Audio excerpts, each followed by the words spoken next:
Bonjour les amis et bienvenue à une nouvelle édition de Global TV Saint-Tropez. Aujourd'hui, on vous invite au salon Rencontre des Jardins qui se trouve dans le parc de Pépinière d'Herbez, qui est évidemment dans l'entrée de Saint-Tropez. On est dans une compagnie très agréable de Sylvie Moirou, la directrice du salon. Sylvie, bonjour et bienvenue au Global TV Saint-Tropez. Merci à vous de nous avoir déjà visités et de nous proposer de parler de notre salon. Merci. Sylvie, ça c'est la 9e édition, cette année 2013, et on sait que chaque année, elle est inspirée par un thème. Quel est le thème de cette année 2013? Alors cette année, en 2013, les jardins s'envoient en l'air. Alors c'est vrai que ça fait sourire quand on en parle parce qu'il y a un petit jeu de mots là derrière. On parle aussi de la fête qu'on fait beaucoup dans le golfe de Saint-Tropez quand on pense à ça. Mais en tout cas, nous, notre idée, c'était de faire que les jardins se regardent plutôt en levant les yeux parce qu'on voulait que les gens voient aussi ce qui se passe dans les hauteurs. On a des arbres extraordinaires, mais parfois pour les admirer, il faut lever les yeux. Donc nous, on voulait faire que les jardins s'envoient en l'air parce qu'on les regarde en levant les yeux. Voilà. Presque divine. Et en même temps, c'est un moment parfait de penser à la nature, de penser de respect de la nature, d'écologie et aux innovations. Voilà, l'écologie très important chez nous, surtout quand on travaille dans les jardins. Le jardin en lui-même doit absolument être le plus écologique possible. Économie d'eau, utilisation des matériaux sains, pas de pesticides, pas d'engrais. Donc on essaye de faire que ça soit représenté chez nous dans notre salon. Donc on accueille les exposants qui parlent d'écologie avec vraiment grand plaisir, les bras ouverts, et on est heureux quand ils viennent nous rejoindre. Parce que oui, c'est notre vocation que de parler d'écologie. Bien sûr, et en parlant d'exposants, on marque cette année la présence des Jeunes Espoirs. C'est l'école Kedge Business School de Toulon. Et Sylvie, peut-on espérer cette année une création très originale? Oui, je pense que oui, parce qu'on a fait travailler ces élèves depuis le mois de septembre dernier sur un projet autour de l'arbre le plus ancien de la pépinière, qui est l'arbre bimillénaire. Cet arbre-là les a inspirés autour du thème « L'arbre noyau de vie ». Et on leur a demandé de créer un objet pour le jardin. Donc ils ont tous travaillé vraiment très très bien. Il y a 26 élèves qui ont participé, étudiants on va dire, en design. Et du coup, voilà, ils ont fait un travail extraordinaire. Ils ont eu des idées incroyables. Et on a exposé leur projet, leur travail sur le salon. On pourra retrouver ça sur le site internet également. Et oui, il y a vraiment des idées extraordinaires à prendre. C'est des super créatifs, vraiment. Surtout, comme on peut espérer de nos Jeunes Espoirs. Et on est entouré par cette nature absolument magnifique et on sait très bien que depuis toujours, la nature elle est fortement liée à l'art.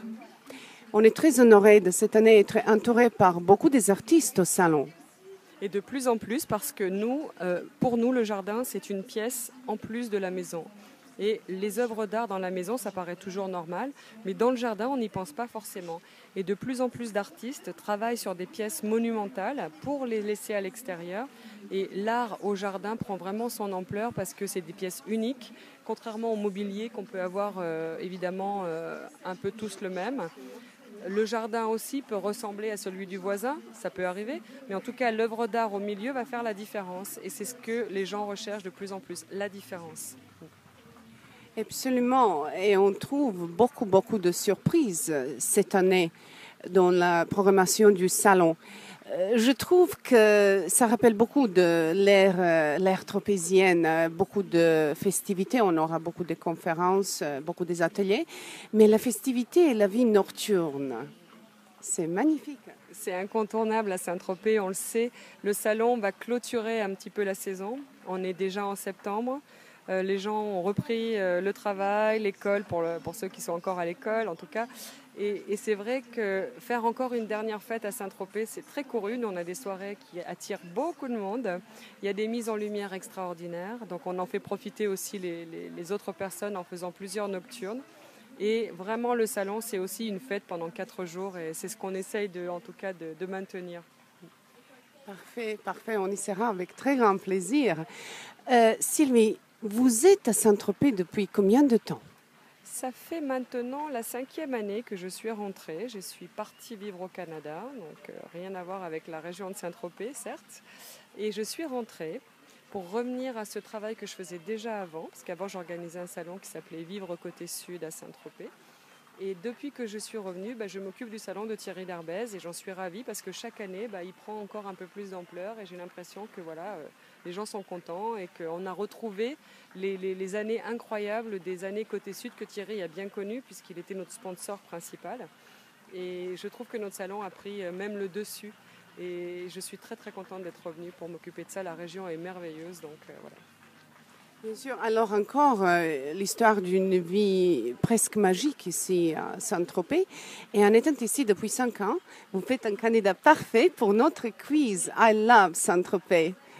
Est-ce que vous aimeriez jouer avec nous et répondre à quelques petites questions pour nous faire connaître Saint-Tropez encore plus? Alors Sylvie, imaginons, le salon va clôturer ses portes le 9 septembre. Disons, on est le 10, vous avez toute une journée devant vous que pour vous et que pour aimer notre village de Saint-Tropez. Quel sera le lieu idéal, selon vous, de découvrir les premiers rayons de soleil, peut-être de prendre le premier café à Saint-Tropez? Alors, la première chose que je fais dès que je ferme le salon, c'est que je retourne mettre les pieds dans l'eau au bord de la mer parce que je n'ai pas eu le temps d'y aller assez souvent ces temps-ci.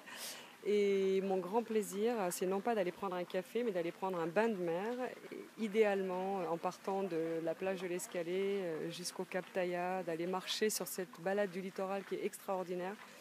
Là, je me ressource et là, j'ai besoin ni de café ni de croissant, je suis au paradis. Voilà.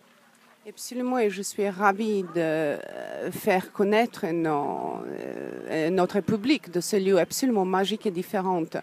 On continue la journée, on se balade, on a un peu faim. Où est-ce qu'on peut prendre le déjeuner idéal tropézienne? Alors pour moi, le déjeuner idéal, c'est de le prendre chez des vrais tropéziens, parce qu'il n'y en a plus beaucoup malheureusement à Saint-Tropez. Et mon plaisir, c'est d'aller chez mes amis Ninette et Gilbert à la ferme d'Augustin. Parce que chez eux, on mange vraiment sainement. On mange les produits du potager qu'ils font eux-mêmes. Leur huile d'olive est absolument divine et on mange bio. Et ça, pour moi, c'est fait vraiment la différence. Ils sont adorables, ils vous reçoivent bien et on mange extrêmement bien à la ferme d'Augustin en tout cas. Parfait. Et de ferme d'Augustin, on clôture notre journée où? On dit bye bye la journée de Saint-Tropez. On est où? Là, je veux bien, alors dans ces cas-là, changer un petit peu d'air, puisque finalement, j'ai bien profité de ma journée à Saint-Tropez, de la plage, de la mer, de la Méditerranée. Puis je me dis, tiens, je vais peut-être voyager un petit peu. Donc je vais partir sur la route de Ramatuelle encore, mais je vais aller dans un coin un peu atypique qui s'appelle la Sauvageonne. Et là, on est dans un autre monde, complètement ailleurs, sur une île déserte, au milieu des bois flottés et d'un décor mais vraiment paradisiaque. Et chez Nano, qu'est-ce qu'on mange bien, c'est extraordinaire aussi. Donc oui, c'est une bonne façon de terminer la journée d'aller chez Nano. Je suis absolument d'accord.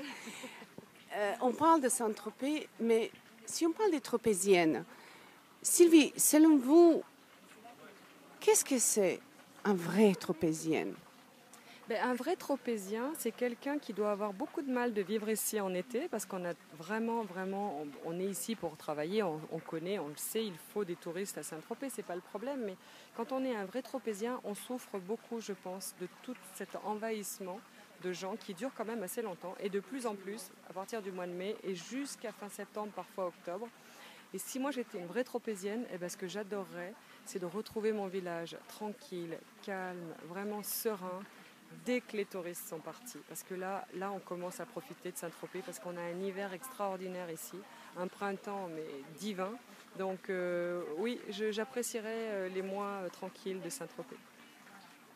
Merci Sylvie, merci beaucoup. Sylvie nous a fait rêver aujourd'hui et parler d'un vrai Saint-Tropez qu'on peut témoigner tout à fait dans le salon Rencontre de Jardin du 6 au 9 septembre. Merci beaucoup d'être avec nous. C'est un plaisir. Merci à vous. Merci. À la prochaine. Bye bye, Global TV Saint-Tropez. Merci.